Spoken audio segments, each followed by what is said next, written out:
Hello! So today I'm going to talk about rest.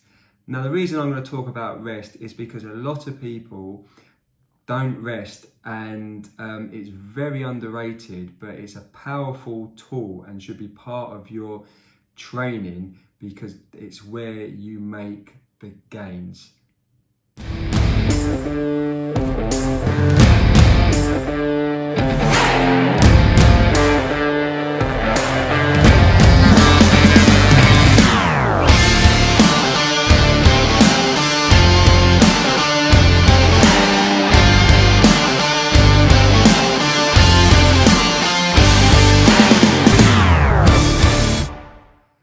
So, rest is very much a no-brainer, but it's neglected by a lot of people. I see it all the time. I see it with club runners, for example, I run with.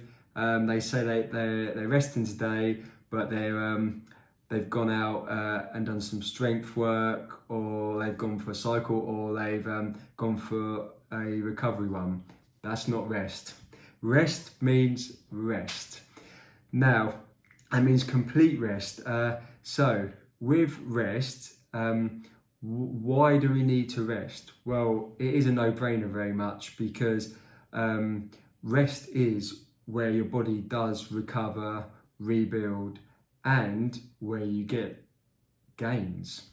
Now, most importantly first is that you want to keep doing consistent training, so you don't want to be injured. So if you are overtraining or running, say for example you're running every day, your body is breaking down and trying to rebuild, and if you keep pushing yourself, for example like people that run constantly through the marathon training and they get loads of problems, they end up having weeks out or even longer.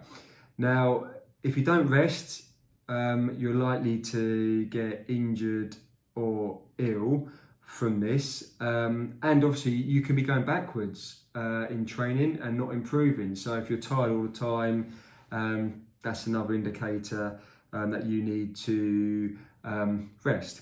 Now, the problem is a lot of people, they go out and they do their they go out for the whole week and they'll do runs and they'll be running every day and they'll say, I'm having a rest or a recovery run.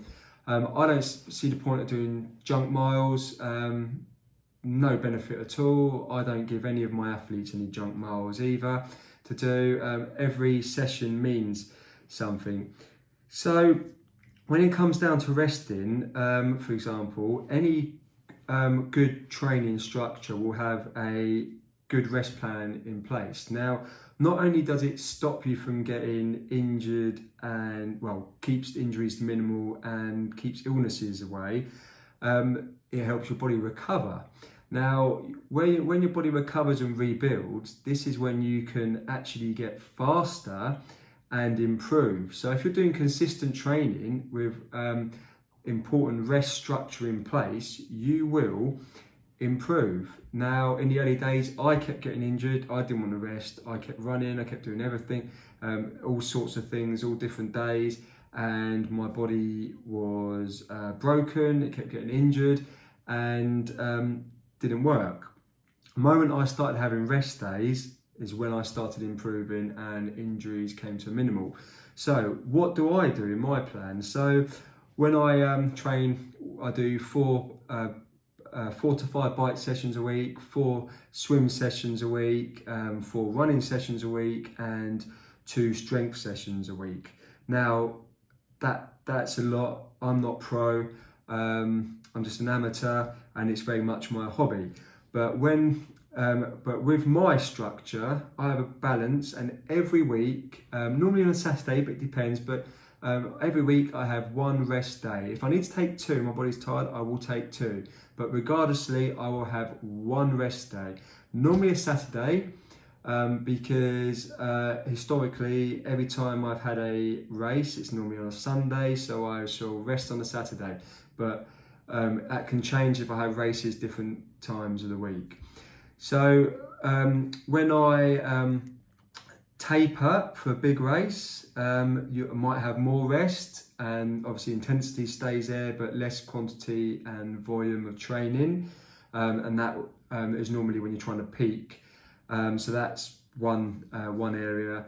And also when I have a big race, I have 2 days rest. I have Friday and Saturday off normally, and then because you're not going to lose any fitness. That's the problem. People think they're going to lose fitness. It takes about 10 days to start losing your fitness, and then it starts dropping off quite quickly. So don't worry about that. So you want to be in great shape for the race, for example. And another mistake that people make is that they train all year round without a rest. Now this is quite important that you do not do this.